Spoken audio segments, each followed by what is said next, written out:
Olá! Hoje daremos início ao estudo da termodinâmica.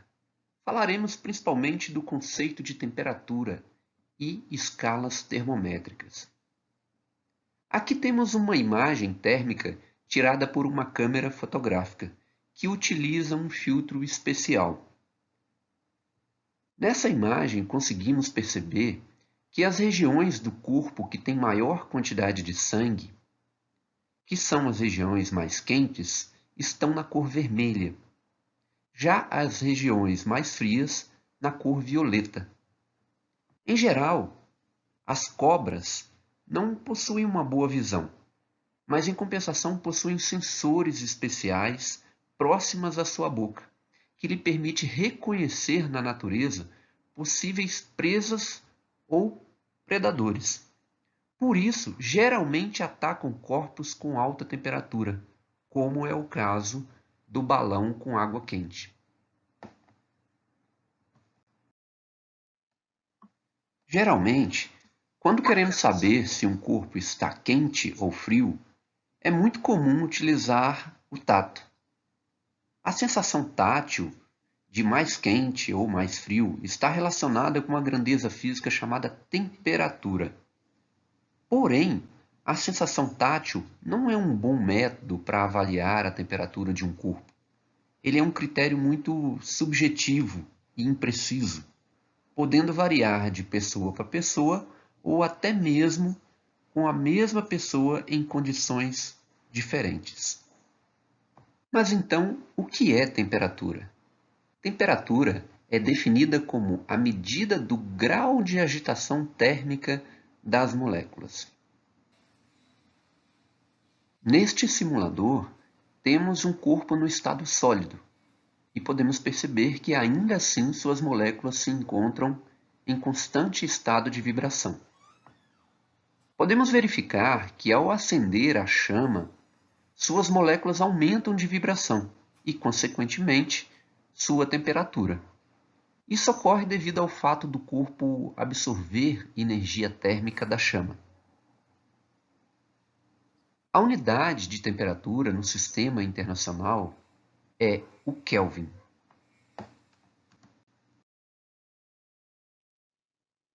Quando dois corpos inicialmente a temperaturas diferentes são colocadas em um reservatório termicamente isolado, após algum tempo eles adquirem a mesma temperatura. Nesta situação, dizemos que os corpos atingiram o equilíbrio térmico. Se um dos corpos diminui sua temperatura, é porque as vibrações de suas moléculas diminuíram. Portanto, a energia cinética média das moléculas também diminuiu. Já com outro corpo, ocorre o contrário. Isto significa que um dos corpos perdeu energia, enquanto que o outro ganhou. Essa energia que transita, que flui do corpo de maior temperatura para o corpo de menor temperatura, chamamos de calor. Se um corpo A está em equilíbrio térmico com um corpo C, e um corpo B também está em equilíbrio térmico com um corpo C, podemos dizer então que A e B estão em equilíbrio térmico entre si. Este princípio ele é conhecido como a lei zero da termodinâmica. Quando queremos medir a temperatura de um corpo, utilizamos um instrumento chamado termômetro. Existem vários tipos de termômetro. Nosso estudo se baseia no princípio de funcionamento do termômetro didático, que é construído por um invólucro de vidro contendo em seu interior mercúrio. O mercúrio ele é comumente utilizado por ser um bom condutor de calor e também por ser obtido facilmente no estado puro e por não deixar gotículas aderentes à parede do vidro. Também pelo fato de ser opaco e visível através do vidro, além do fato de mudar de estado físico em temperaturas muito baixas ou muito altas. O mercúrio, por ser um metal, ao ser aquecido ou resfriado, ele sofre uma expansão ou contração rápida, o que nos permite associar um valor de temperatura para cada altura da coluna de mercúrio.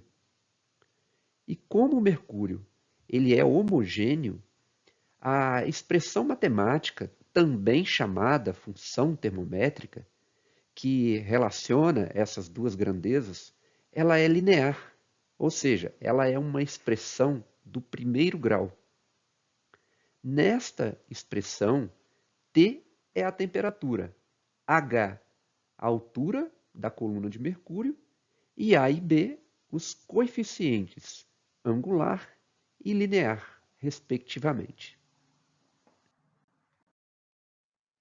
No bulbo de vidro são realizadas marcações para medir a altura da coluna de mercúrio e, portanto, medir a temperatura. Essas marcações se chamam escalas termométricas. Ao inserir um termômetro não graduado em água no estado líquido, verifica-se que, enquanto a água absorve ou perde calor, o tamanho da coluna de mercúrio se modifica. Porém, durante a mudança de estado físico, o tamanho da coluna de mercúrio não se modifica, indicando que nesta transição não houve mudança de temperatura. Aos pontos fixos de fusão e ebulição são feitas marcações no termômetro. O tamanho entre os pontos fixos ele é dividido em pequenos intervalos iguais, e cada intervalo é chamado de grau da escala. As escalas termométricas mais conhecidas são as escalas Celsius, Fahrenheit e Kelvin. Dentre elas, a mais difundida no mundo é a Celsius. A escala Fahrenheit é a mais utilizada em países de origem inglesa, como na Inglaterra e Estados Unidos. Já a escala Kelvin, ela é mais utilizada por pesquisadores e por países de origem germânica, como por exemplo a Alemanha, a Rússia e alguns outros países da Europa. Celsius, ao construir sua escala, ele atribuiu ao ponto de fusão o valor de temperatura igual a zero e dividiu o tamanho existente entre os pontos fixos em 100 partes iguais. Assim, a temperatura de ebulição ficou igual a 100. Cada unidade na escala Celsius é chamada de grau Celsius. Fahrenheit ele adotou para o ponto de fusão a temperatura de 32. E fazendo referência ao termo grau, que é empregado em ângulos, Fahrenheit dividiu o tamanho existente entre os pontos fixos em 180 partes iguais. Assim, o ponto de ebulição ele ficou igual a 212, e cada unidade na escala Fahrenheit é chamada de grau Fahrenheit. Kelvin, ao construir sua escala, ele baseou-se no conceito de temperatura. Teoricamente, não existe um limite superior para a temperatura, o que significa que não podemos definir qual é a temperatura mais alta possível. A temperatura no interior das estrelas, por exemplo, ela pode atingir trilhões de graus. Contudo, é possível demonstrar que existe um limite inferior. Isto é, existe um estado térmico mais frio que qualquer outro. A este limite inferior de temperatura damos o nome de zero absoluto.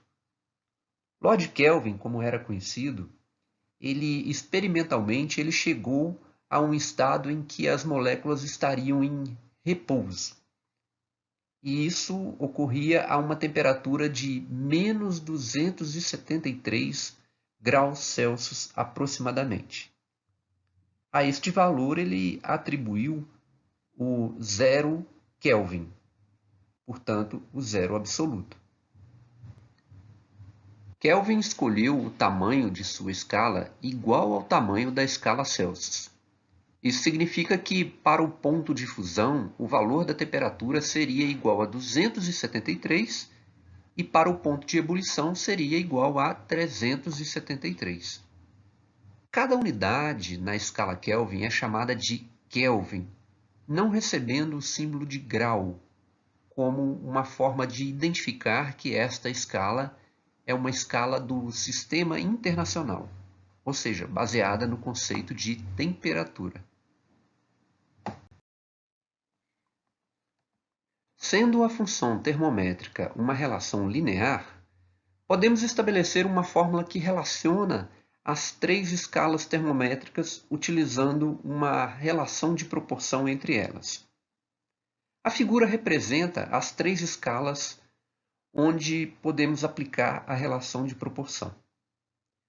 Para estabelecer essa relação, devemos primeiramente escolher um valor genérico para a temperatura, correspondente às três escalas. Assim, o tamanho da coluna de mercúrio contida entre Tc e o ponto de fusão na escala Celsius, dividido pelo tamanho da coluna de mercúrio contida entre os pontos de ebulição e de fusão nessa mesma escala, deve ser igual ao tamanho da coluna de mercúrio contida entre Tk e o ponto de fusão na escala Kelvin, dividido pelo tamanho da coluna de mercúrio contida entre os pontos de ebulição e de fusão, também nessa mesma escala. O mesmo procedimento se aplica à escala Fahrenheit. Isso faz com que a expressão fique da seguinte forma: Tc menos zero está para 100 menos zero, assim como Tk menos 273 está para 373 menos zero, assim como Tf menos 32 está para 212 menos 32. Esse procedimento ele pode ser aplicado a qualquer outra escala termométrica, com a condição que o material utilizado para se fabricar o termômetro também sofra uma dilatação linear. Em um corpo sólido, em equilíbrio estático, a energia de vibração das moléculas é uma energia cinética, pois está relacionada ao movimento. A energia de formação da molécula é uma energia potencial, pois está armazenada na molécula e pode ser utilizada no futuro. A soma das energias cinéticas de todas as moléculas que constituem o corpo chama-se de energia térmica. Já a soma das energias cinéticas e potenciais de todas as moléculas que constituem o corpo se chama energia interna. O conhecimento aqui adquirido, ele é muito utilizado no nosso cotidiano, como por exemplo em noticiários de TV, ao se falar em previsões do tempo. Sabemos que no centro de um ciclone o ar tem maior velocidade, portanto, deve ter maior temperatura.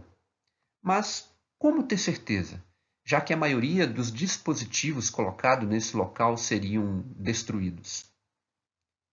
Os pesquisadores conseguem estimar a temperatura no interior de um ciclone através de uma fotografia térmica, por exemplo, como é o caso desta foto.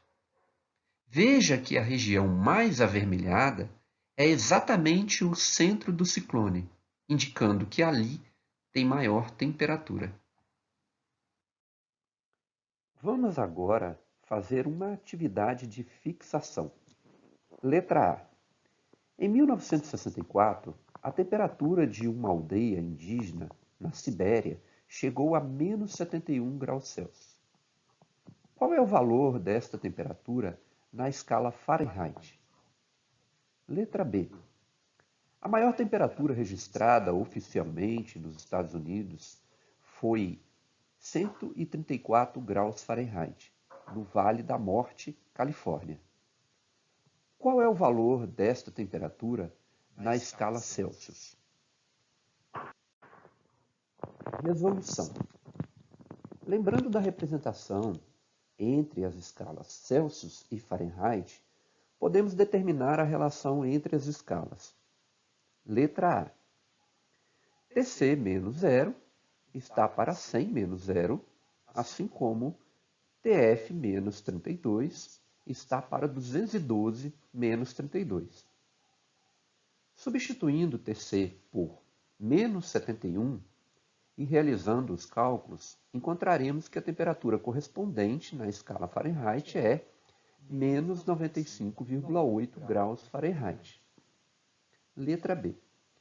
Utilizando a mesma relação anterior, mas substituindo a temperatura em Fahrenheit por 134 e realizando os cálculos, encontraremos que a temperatura correspondente na escala Celsius é menos 170 dividido por 3 graus Celsius. Com este exemplo, encerramos nossa aula de hoje. Fiquem com Deus e até a próxima.